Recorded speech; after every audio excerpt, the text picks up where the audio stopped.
Court stands pat on marriage equality. Critics see a partisan bench. The Supreme Court has declined to revisit its landmark same-sex marriage ruling, leaving Obergefell versus Hodges intact. According to the Associated, the justices turned away an appeal from Kim Davis. The Kentucky clerk, you remember her? She refused to issue marriage licenses to same-sex couples, part of her religious beliefs. Human Rights Companion President, or the Human Rights Campaign President, Kelly Robinson, praised the decision, saying the Supreme Court made clear that refusing to respect the constitutional rights of others does not come without consequences. Not actually what they said. They just decided not to hear the case at all. Justice Clarence Thomas has called for overruling the decision that did allow gay marriage. Justice Samuel Alito continues to criticize it. Justice Amy Conant Barrett has suggested that same-sex marriage may be different from abortion because so many families have relied on the ruling. Marriage equality survived. Court's credibility battle deepened.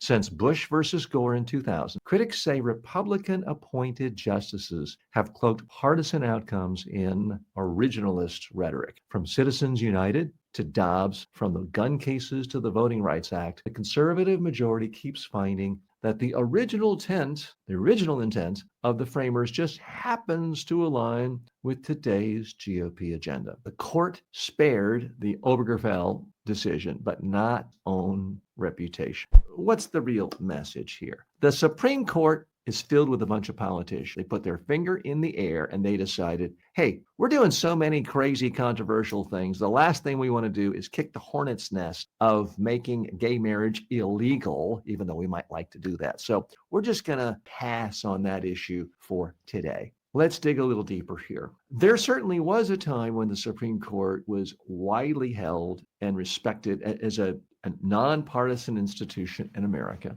and as a respected institution. And several things changed. I'm going to be fair here. It's for Democrats and liberals, I think all sense of respect for the Supreme Court was decimated in 2000 when they essentially stopped the count in Florida for votes that would have shown Al Gore would be president and gave the presidency to George Bush under very, very dubious legal circumstances. So that's what really alienated many, many Democrats, centrists, liberals. On the other side, you can go back to the Roe versus Wade decision in the early 70s, where the Supreme Court said, hey, it doesn't really mention it anywhere in the Constitution, but we're just going to say that it's a constitutional right for all women to have the right to an abortion in America. And state legislatures don't need to debate this anymore. They shouldn't bother passing laws. We're just going to decide what the law is. So to many, many conservatives, that was the single worst decision in the history of the Supreme Court, certainly in the moderns. For those of us who think women should have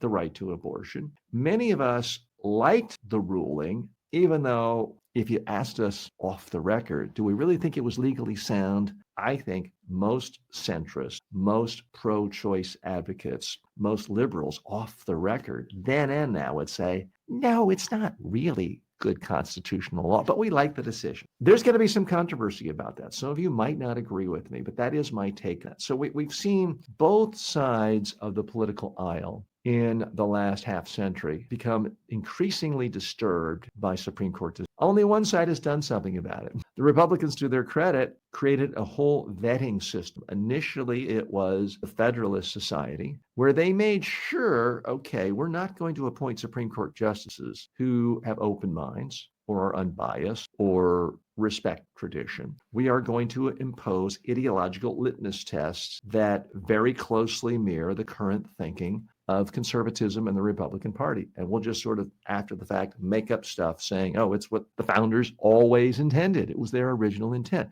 They've been very good about that. And the voters have been extraordinarily disciplined. Numerous conservative Christians who think all abortion should be illegal held their nose and voted for a multiple divorced guy who owned casinos and cavorted with porn stars for president, not because they thought he was morally fit, but because they were pretty confident that he was going to deliver his promise outsource the selection of Supreme Court justices to their guys. And you know what? It's the one promise that was kept, or one of the few promises that was kept in the first Trump administration. So they were smart. They figured it out. I think the current political environment is such, though, that the pro-gay rights community, to their credit, the pro-gay marriage community, to their credit, won the debate. They literally changed the political landscape. And really just 15, 20 years, they changed the zeitgeist of America. And now you have a situation where people who call themselves very traditional Americans, very traditional conservatives, seemingly have no problems with people in gay marriage holding high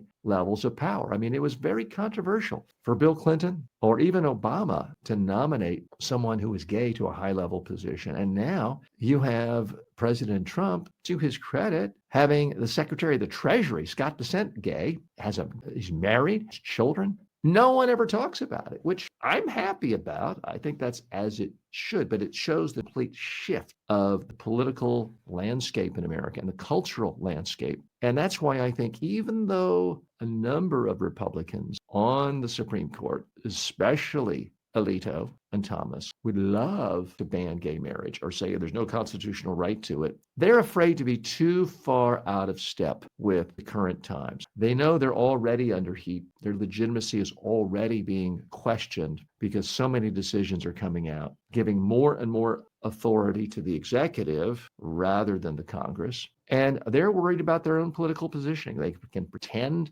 not to be politicians, but they are politics. And the only difference is you can't vote them out of office. They are there for life. As George Will once said, it's so powerful because once you're confirmed, you are 1/5 of a majority of an entire branch of government for life. So they have tremendous power. But even with tremendous power, you have to use it judiciously, to use that term in a way that's perhaps perverted beyond all meaning. So not a huge surprise that the Supreme Court decided we don't even want to touch this case. We got bigger fish to fry. We're so busy helping to enable an authoritarian in the minds of centrists and Democrats and liberals. We don't want to get into this whole political controversy of gay marriage again. So I think that's why they punted.